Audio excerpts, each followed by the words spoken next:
Hello and welcome. This is Rooflemonger, my friends. Here we are with another Tekken 8 guide, and in this video specifically, we're going to be showing you how to properly be utilizing training mode to get good at Tekken 8. Using training mode, if you want to get good at any fighting game, you're going to spend time in training mode. Simple as that, right? This is where you hone your craft. Every fighting game player you've ever liked has spent their time in the dungeon of training mode, right?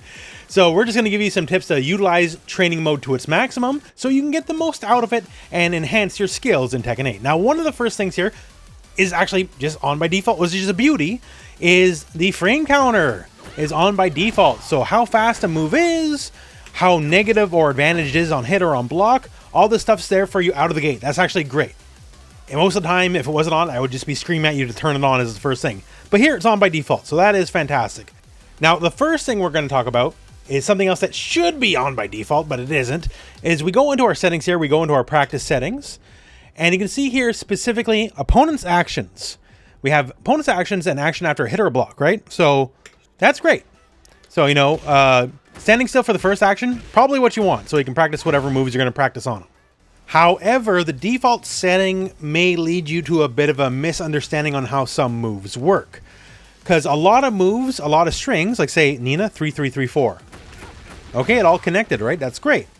However, in reality, not all of this is a true combo. Like all the moves hit, sure. Or say something like Nina's 4-3, right? So the moves are hitting. So it should work, right? But it doesn't. So what we want to do here is when we're in our options, practice settings, action after a hit or a block. There's a lot of good things here, but the first thing you should do is set it to block all. So whenever there's a gap in whatever you're doing, the opponent is going to block, be it a high, mid, or a low. And now something like that 4-3, you can see here Feng is blocking that second hit because it's not a true combo. 3-3-3-4, the first three hits are a true combo, sure. But that last one, even though before you saw it connect, right, that last one is not a true hit, right? So a lot of things in this game, if you just leave that setting by itself, you may be tricked into believing it's like a combo or it hits, or situations where it just actually doesn't work that way in a real match. So for your own sanity here, so you don't get blown up in a real match, your practice settings, opponent's actions, you can leave that standing for now, that's fine. There's things you can do with it later, but for now, that's fine. And set action after hit or block, set to block all. So whenever there is any kind of gap in your offense, the opponent will go out of their way to block it. And then you'll know what's real and what isn't in that way. Now, another important thing to know here, what training mode and what settings should be on, is really helping in seeing what things are real or not. So for an example here, we'll use forward 4 with Feng, and we're not going to do an elaborate juggle here, but just to show. So the settings default to your wake up to stand up, which is actually great. Stand up is the fastest possible way you can get up off of the ground if you're just grounded, right? Fastest possible way to get up and block specifically. But what it doesn't take into account, I can see here, we're getting our big stomp in, right? So this should be guaranteed, but it's not guaranteed, because what's not taken into account here is one of the other settings, is what happens when you're on the ground, but what happens when you hit the ground. This is ground techniques. So say now we set it to side ukemi, side roll, left. Oh, it turns out our stomp, which looked guaranteed, because they couldn't block it with the fast wake-up timing, right? Looked guaranteed, but just easily defeated by a side roll when they hit the ground. And you're going to find the case for a lot of things like that, where you think a grounded hit especially may be guaranteed, but if you don't have the setting set up for, like, say, a side roll or whatever on, then turns out it might not be as guaranteed as it looked. Certain options on hitting the ground can lead to guaranteed situations, like, say, here we have back quick roll, right? In the same scenario, they can start the beginning of that roll, but they'll still get hit because they can't block right away, right? But just keep in mind, certain situations, even if you're not allowed to necessarily block instantly, a simple roll into or out of the foreground with a quick roll when you touch the ground can completely and easily defeat whatever quote-unquote guaranteed damage you might think you might have, right? So please, just by default, until you want to test out things specifically, set your ground technique to one of the side rolls. Because generally speaking, if a setup is fake, a side roll will defeat it easily, and then you can find out what's real and what's not.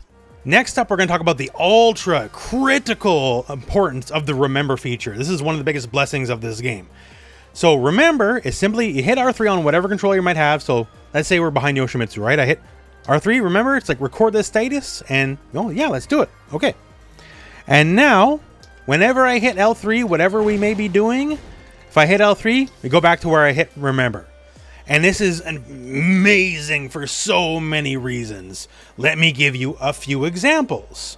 Say you're practicing a difficult combo, or even specifically, the combo is not too bad, but there's one part that's annoying. Now, say for Nina, we're gonna do a launcher combo. And the first part of this combo, not too bad, it works out. It's just a little thing with the second part. The second bit of our combo entails just a tricky bit to it. This guy right here. Right there, right? It's difficult after we hit down back 2 to combo into the wave dash 4 into the whole string. It's very doable, but it's tricky and there's timing. So what if we could skip the middleman, right? Do we have to do the same combo over and over and over? No, we don't. I only want to practice on the part that's actually difficult, right? So let's get most of that combo out of the way, and then we'll hit remember.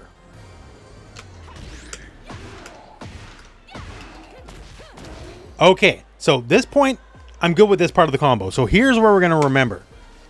So now whenever we go to a remember point, it's always going to be that point of the combo. So basically the point of the combo I'm struggling with. And now I can kind of freely practice that bit over and over and over.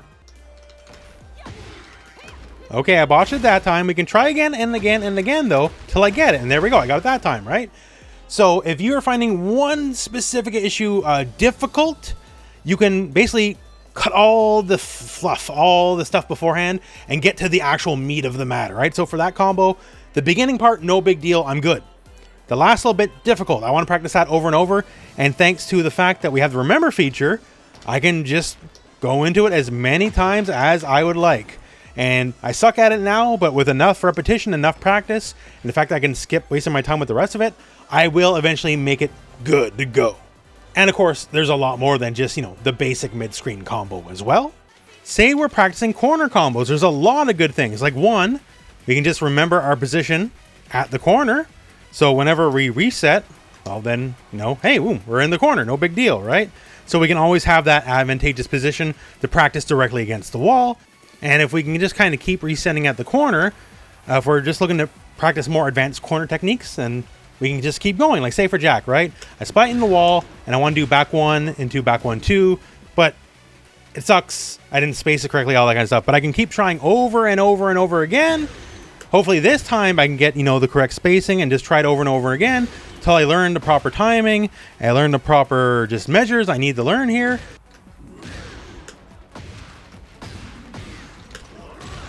And eventually with the timing and spacing I need, I can just practice it over and over and over. Because that one specifically is difficult because you need to create exactly enough space with Jack to kind of float them back up high enough. Then the follow-up back 1, 2 will connect, right? So now I can just kind of grind it out. That's great. Now another one here, specifically, what if I'm just doing combos that are like working my way to the corner, right? I want to do whatever my normal B&B combo is and then figure out how I can get them to the wall efficiently and what I can do in the wall once I get them there. Well, just do whatever combo you're going to do anyways. And right here, oh, good timing, right? Now we'll hit record here. This is where we're going to be. And now once again here, there we go. They're constantly there. And now what can I do with this specifically? Can I do my run forward back 1? Oh, turns out I can. I'll float them up just enough to hit the wall. And once we get them on the wall here, then we can start practicing all our various setups, right? Do we have the optimal damage? Can we tinker around? That's on you. You got to figure that part out. I can't do everything for you, right? But once you have the easy use practice setup, man, you can just repeat over and over and over, and then you can easily figure stuff out. Basically, the remember feature is fantastic for so many reasons, because it just kind of cuts the middleman in so many situations, and it just saves you time on so much. Another wonderful thing about training mode is it can teach you to defend yourself in a lot of ways. One of the key ways of defending yourself in any fighting game is the ability to react. And sometimes, hey, you're just that good, you can just react to everything, no big deal. But sometimes, with some practice, you can teach yourself to react. So if we go into our menu here, go to our practice settings, the basic thing that says training mode here, we can actually switch that to offense to defense. And from defense, you can see here CPU opponent action. So you can record the dummy to do basically anything that's possible in their moveset, and you can record multiple things. So we're going to go here, select from move list, right? So we have Brian Fury, and what we're going to do for Brian is we're going to select this specific string here. We're going to select double body blow. This is down forward 1, 2. And that's simple enough, right? So if we play it, just 2 mids. Sure enough, right? And if you get hit, you get hit. But we're also going to be recording more moves here, and specifically we're looking for one nasty move, an infamous move, if you will. We're going to look for the Snake Edge. So the Snake Edge is the infamous low. It's a launcher. If you get hit by it, you're going to be losing a lot of your life, but it is on the slower end of things. And if you block it, you do get a guaranteed punish into like a launcher or whatever you want to do. This is a move, if you see coming, you can block on reaction. But too many people might get anticipatory and block low when nothing's there.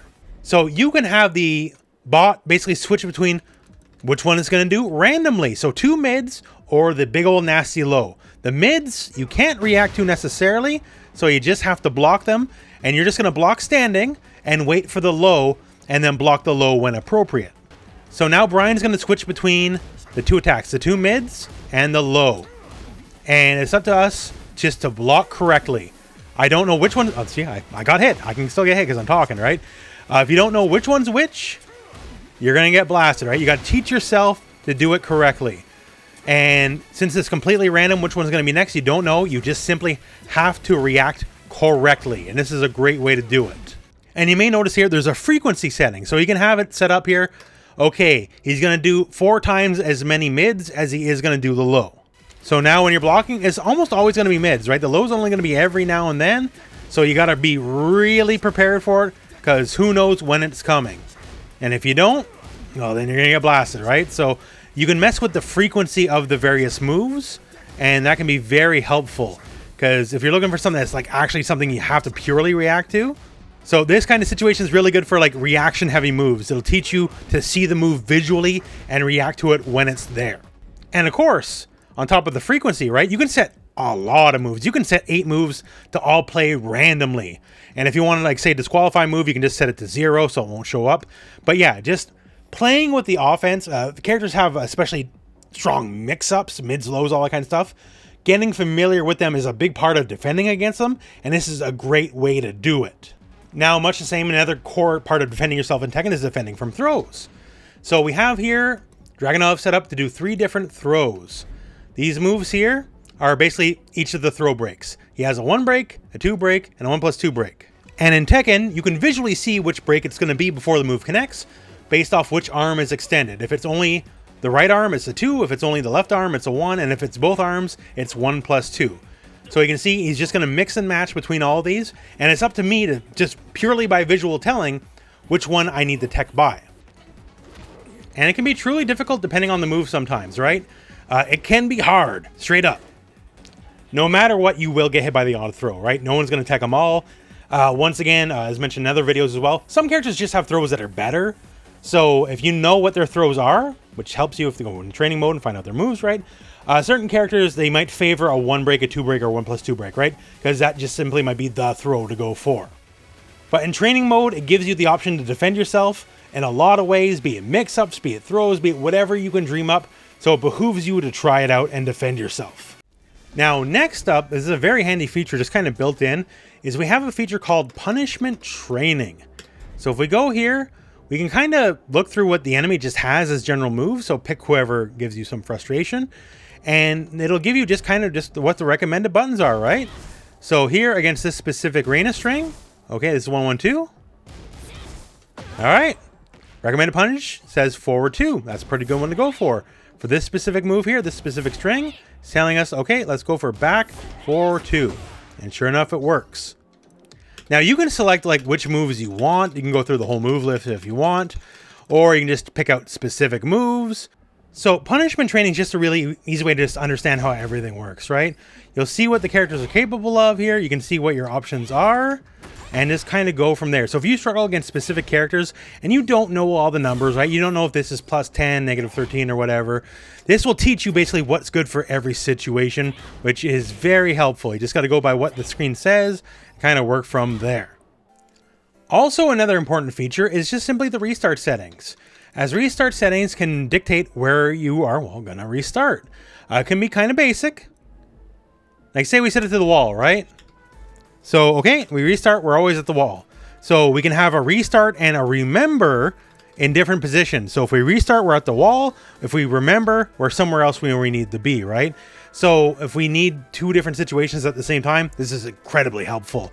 Also, so you can see here a wall bound specifically. All right, am I near something that will kind of explode if it's hits, if it's on the stage? It'll bring you directly to that part of the stage. Much the same here, balcony break. Okay, this is the part of the stage that breaks open. We can kind of go from there.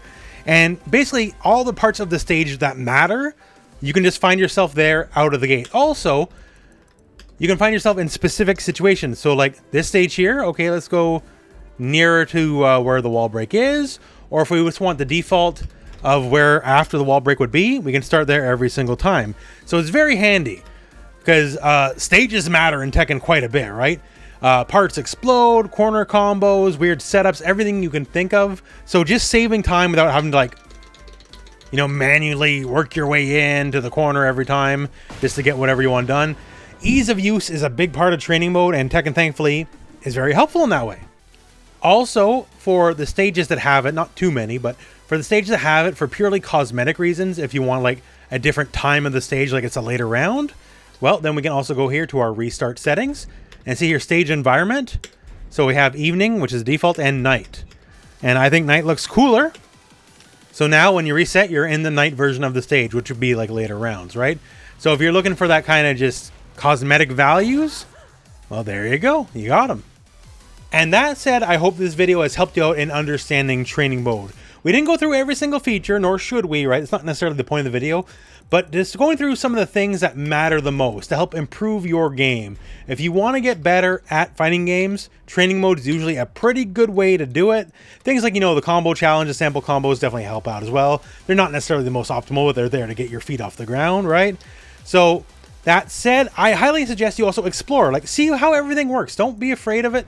See how everything works, try out the settings for yourself, because it'll be to your benefit and it'll make you a better player in the end for sure. That all said, we're at the end of the video. So thank you very much for watching. Hope this video has found you well, and go out and play some Tekken.